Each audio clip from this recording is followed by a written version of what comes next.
L'extrait de l'Évangile de ce matin est en fait la deuxième partie. C'est comme un feuilleton, là. Vous avez manqué la première partie, hein, parce que ce matin, on ne l'a pas lu. Parce que c'est le récit de la traversée du lac de Tibériade, de la rive ouest, où demeure la population juive, à la rive orientale, à l'est, en terre qu'on appelle étrangère, païenne, infidèle, idolâtre, nommons-les. Ce n'est pas des gens normalement corrects. Alors, l'histoire qu'on a, on va y revenir en quelques instants, on ne sait pas trop pourquoi Jésus a décidé, à un moment donné, de passer d'une rive à l'autre du lac. Il part de chez eux, puis il fait une excursion de 13 kilomètres. C'est quand même long. Embarque avec une voile, et on l'espère aussi des rames, parce qu'être pris en plein milieu du lac, sans vent, c'est long, longtemps.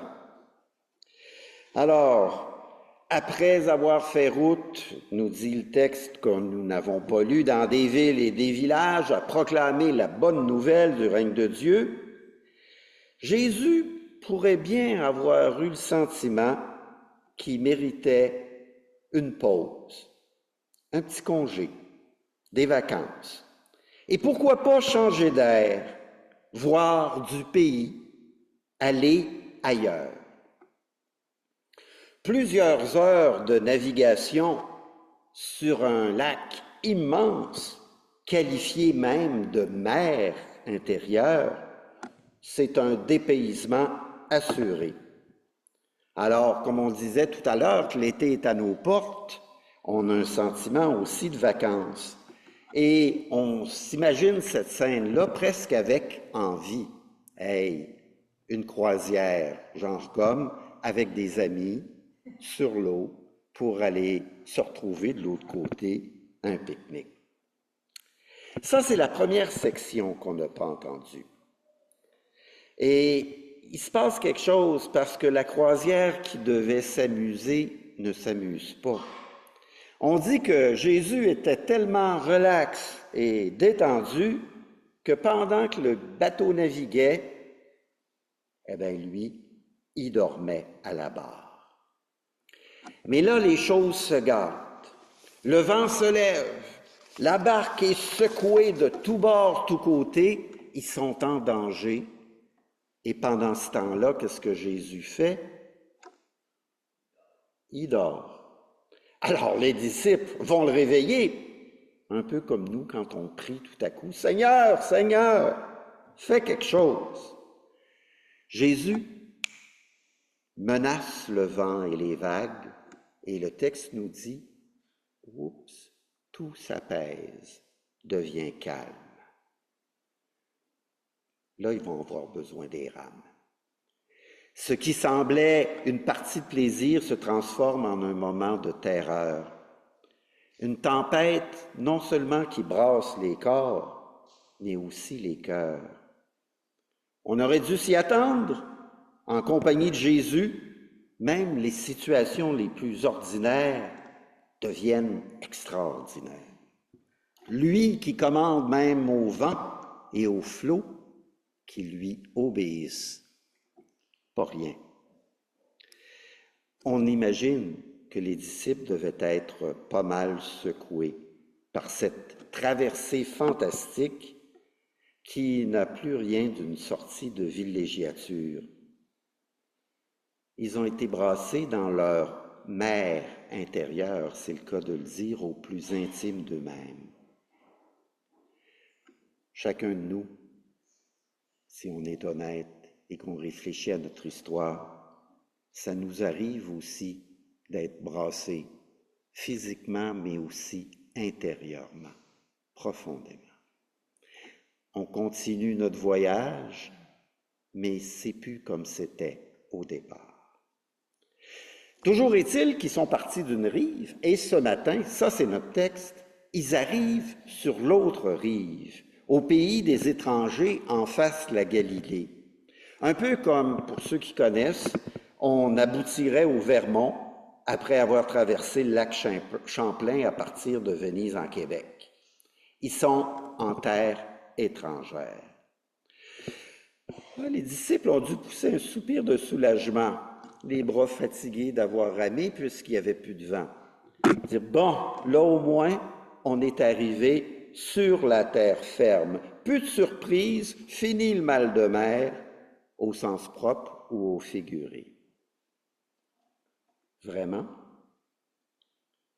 Après avoir survécu de justesse aux forces de l'abîme des eaux, symbole des puissances destructrices à l'œuvre dans le monde, Jésus les amène sur cette autre rive, ailleurs, à confronter une autre réalité, celle du mal qui envahit l'être humain, à un point tel qu'il le déchire, le blesse, le tiraille de corps et d'âme. C'est toute la violence des tempêtes intérieures qui peut être aussi terrible et dévastatrice.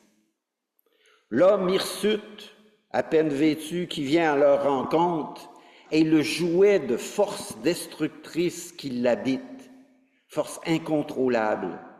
Et il tourne contre lui-même cette violence folle.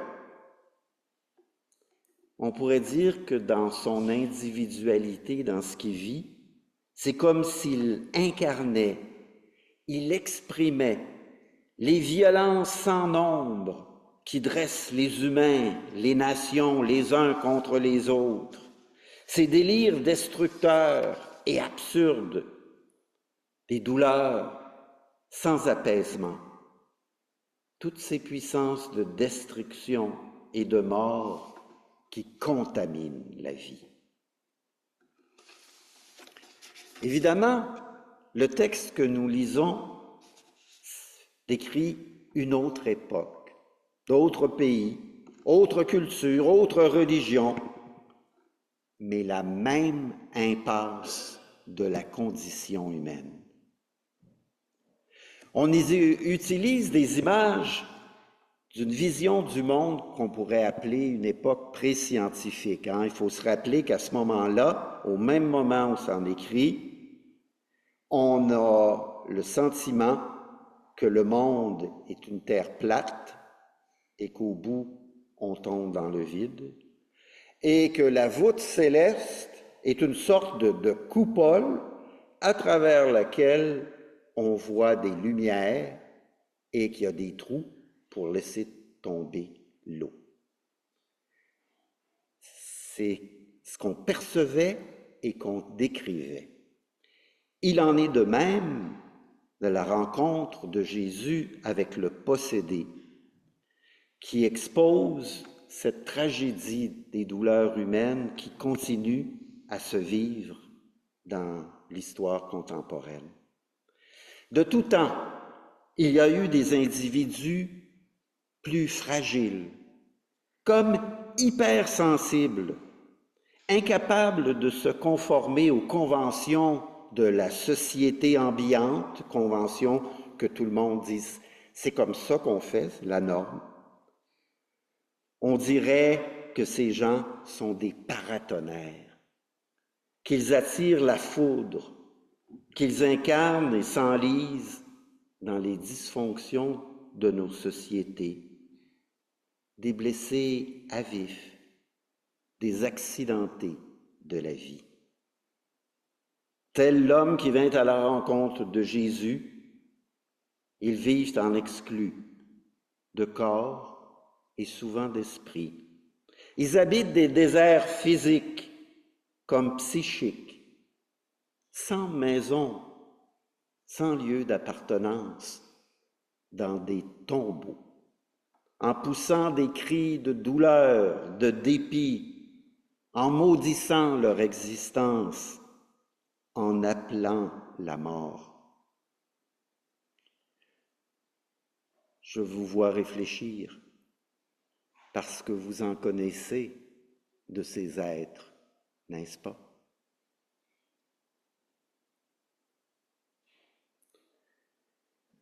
De quoi te mêles-tu, Jésus, fils du Dieu très haut? Rétorque le démon, qui lui veut s'incruster parce qu'il a proliféré dans la vie de cet homme tiraillé, à tel point qu'il est rendu légion. Juste de sa présence, Jésus rayonne du salut.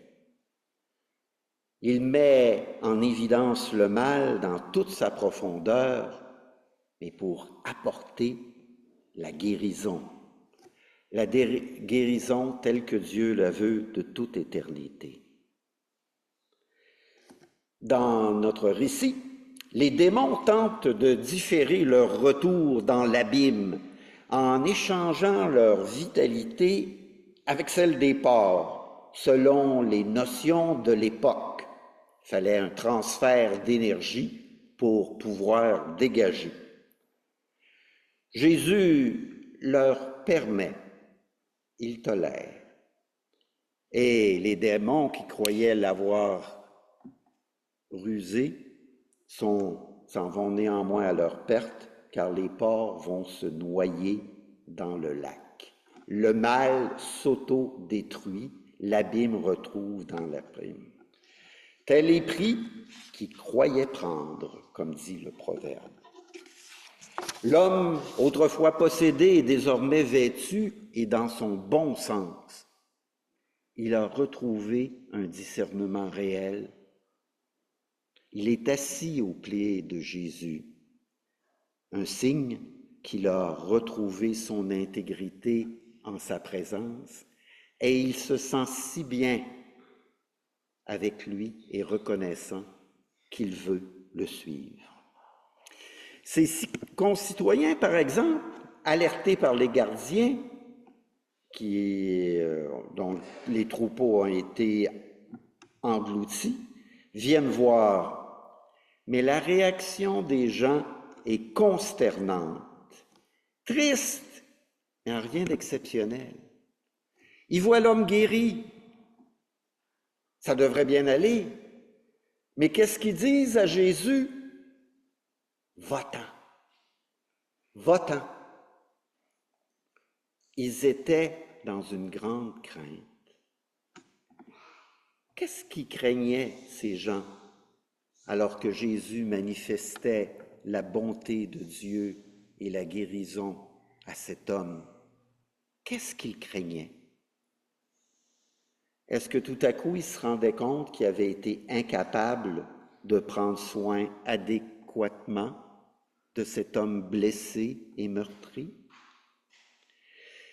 Ils se rendaient compte que le prix à payer pour la santé, perdre le gros troupeau de cochons, impliquait revoir leurs priorités économiques, les gens avant le profit. Un choix de société.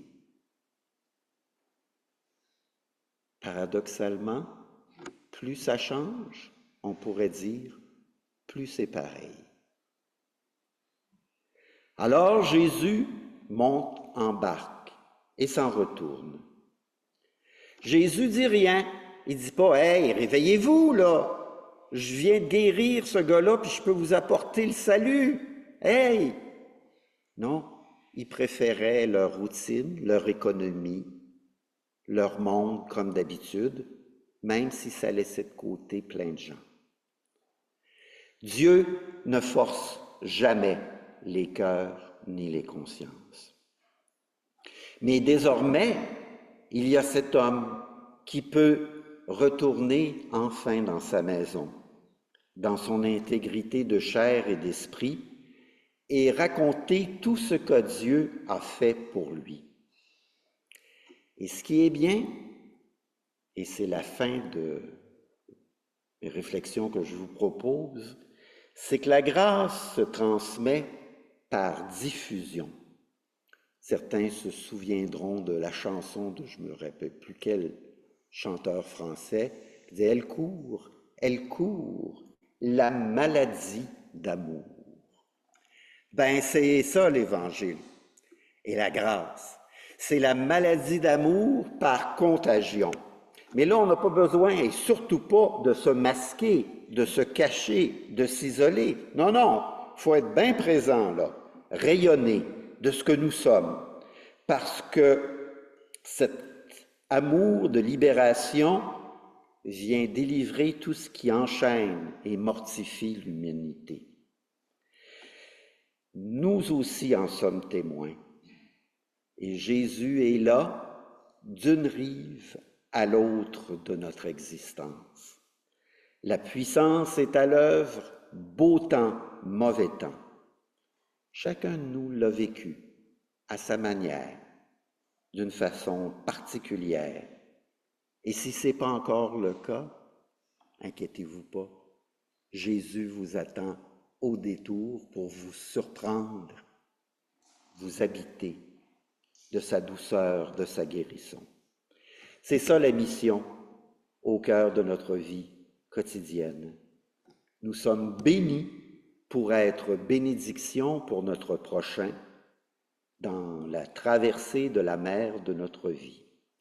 Alors avec Jésus, je nous souhaite un bon été, où que l'été nous conduise.